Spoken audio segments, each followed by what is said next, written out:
দেখো, আজকে বোঝাচ্ছি চক্রবৃদ্ধি সুদ। চক্রবৃদ্ধি সুদ কি? এর আগে আমরা সরল সুদ জেনেছি। সরল সুদ হচ্ছে কোনো মূলধনের ওপর বছর শেষে আমরা যে সুদটা পাই, ঠিক আছে, সেটা হচ্ছে সরল সুদ।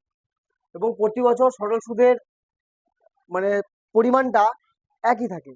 যেমন যদি দেখা যাচ্ছে যে কোনো মূলধন, সাপোজ ধরে নাও 10,000 টাকা, এই 10,000 টাকার উপর যদি আমরা 10% করে 10% সুদের হারে যদি আমরা সরল সুদ নির্ণয় করি, তাহলে আমাদের প্রতি বছর সুদের পরিমাণ হয় 1,000 টাকা করে।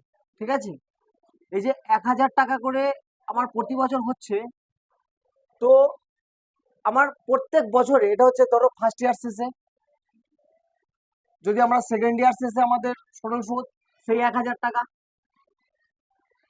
আমাদের থার্ড ইয়ার শেষে সরল সুদ 1,000 টাকা, অর্থাৎ প্রত্যেক বছরে আমাদের সুদের যে পরিমাণটা, সুদের অঙ্কটা কিন্তু সেম থাকতো।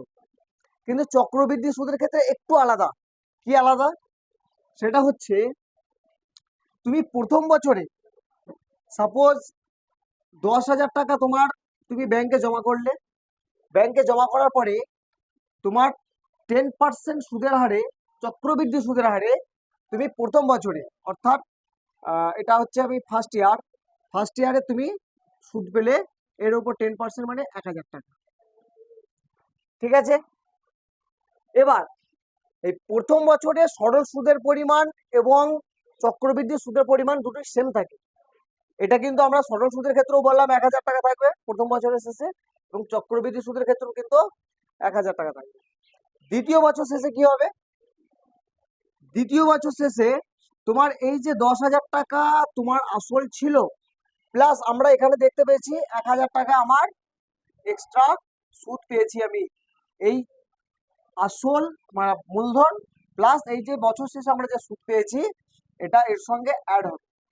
এই যে 11,000 টাকা আমার হয়ে গেল, আমি এই 11,000 টাকার উপর 10% সুদ পাবো। তাহলে কত পাবো? 1,100 টাকা। কত পাবো? 1,100 টাকা। কত পাবো?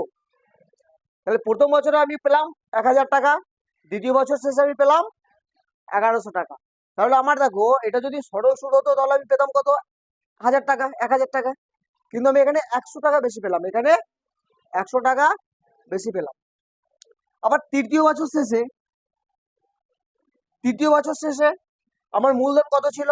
11,000, আমি সুদ পেয়েছি 1,100। এই 11,000 আর এর সঙ্গে তুমি 1,100 টাকা যোগ করো, তাহলে তোমার হচ্ছে 12,100 টাকা।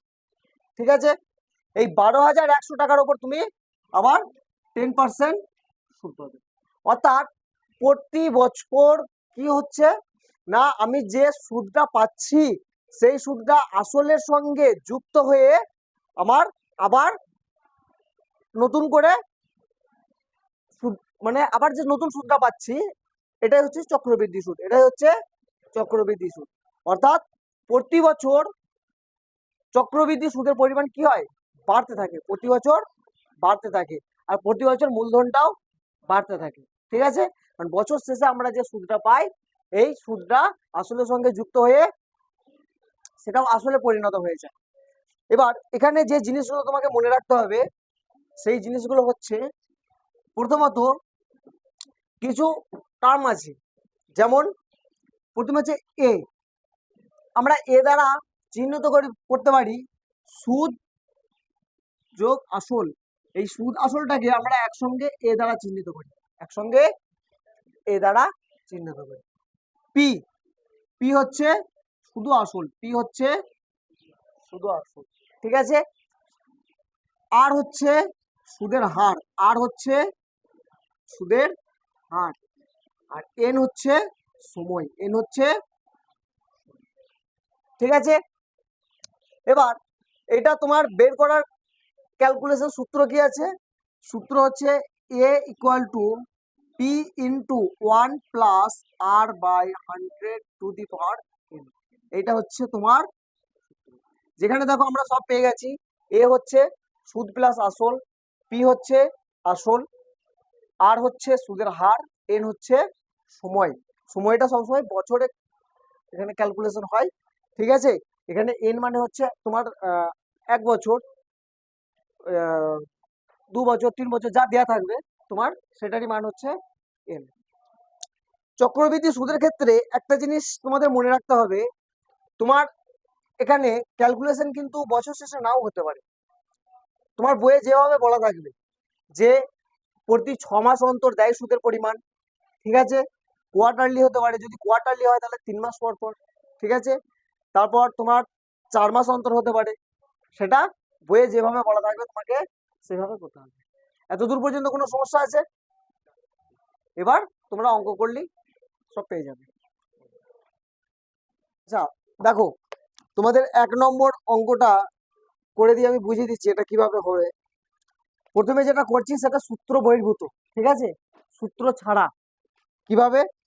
তোমার এখানে বলেছে যে আমার কাছে 5,000 টাকা আছে, আমি ওই টাকা একটি ব্যাংকে বার্ষিক 8.5% চক্রবৃদ্ধি সুদের হারে জমা রাখলাম, 2 বছর শেষে সুদে আসলে মোট কত টাকা পাবো? তাহলে আমরা কি বলেছিলাম যে আসল, আসল মানে হচ্ছে পি, তাহলে পি সমান আমরা পেয়েছি 5,000 টাকা। তারপর দেওয়া আছে আর, আর হচ্ছে 8.5%, আর এন, এন হচ্ছে 2 বছর। তোমাকে বের করতে বলেছে যে সুদে আসলে অর্থাৎ এ, এটা কত আমাকে বের করতে হবে। আমি একটা জিনিস তোমাদের করে দেখিয়ে দিচ্ছি, যেহেতু এটা 2 বছর বলেছে, প্রথম বছর শেষে দেখো, আমার প্রথম বছর শেষে,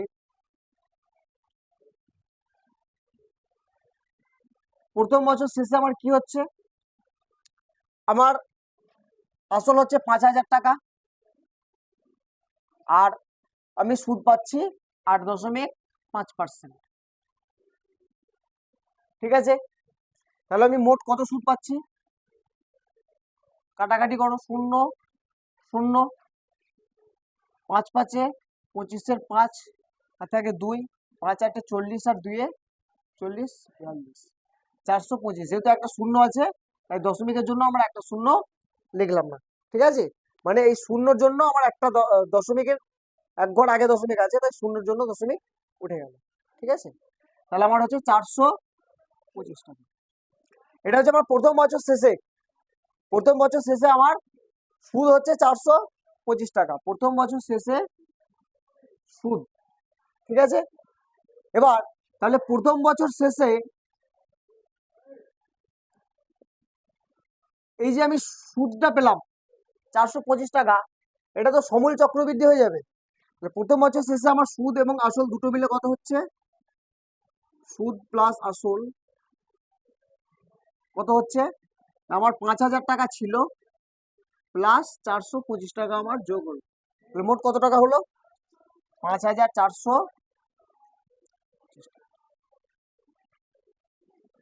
এবার দ্বিতীয় বছর শেষে, দ্বিতীয় বছর শেষে আমার সুদ কত হচ্ছে, এখানে সুদ মানে হচ্ছে চক্রবৃদ্ধি সুদ, আমার তাহলে কত, দ্বিতীয় বছর শেষে সুদ আমার সুদ হচ্ছে 5,425 গণিত 8.5/100, ঠিক আছে, সমান, এটা তোমরা কাটাকাটি করবে, এটা কাটাকাটি করলে তোমার যেটা বেরোচ্ছে 461.125 টাকা, ঠিক আছে, বা প্রায় এখানে যেহেতু আমার এখানে 5 আছে, আসন্ন মানে আমরা এটাকে 3 করতে পারি, ঠিক আছে, তাই আমরা এটা লিখতে পারি 461.13 টাকা। ওকে, তাহলে দ্বিতীয় বছর শেষে, দ্বিতীয় বছর শেষে আমার সুদ আসল কত,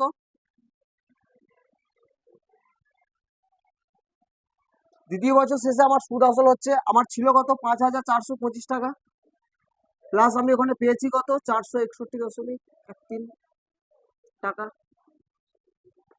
সমান, যোগটা করো, 5 1 6, 6 2 8, 4 4 8, 5,886.3।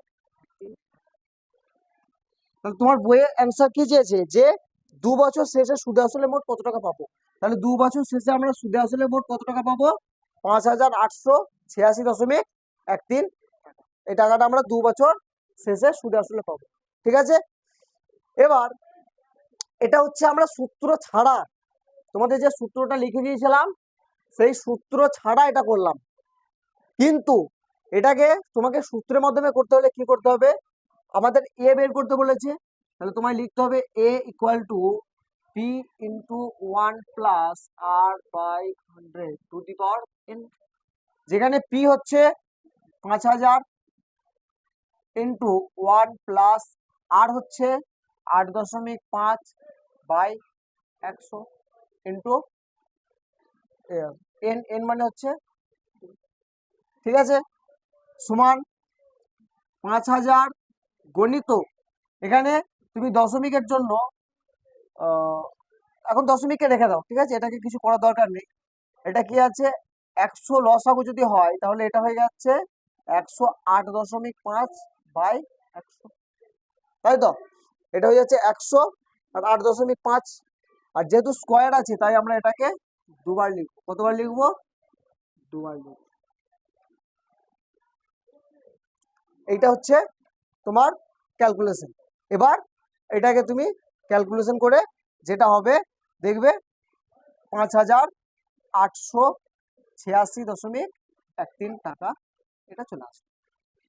বুঝে গেছে, সবাই বুঝতে পেরেছো? তোমরা নিজেরা এবার 2 নম্বর অঙ্কটা করে দেখাও।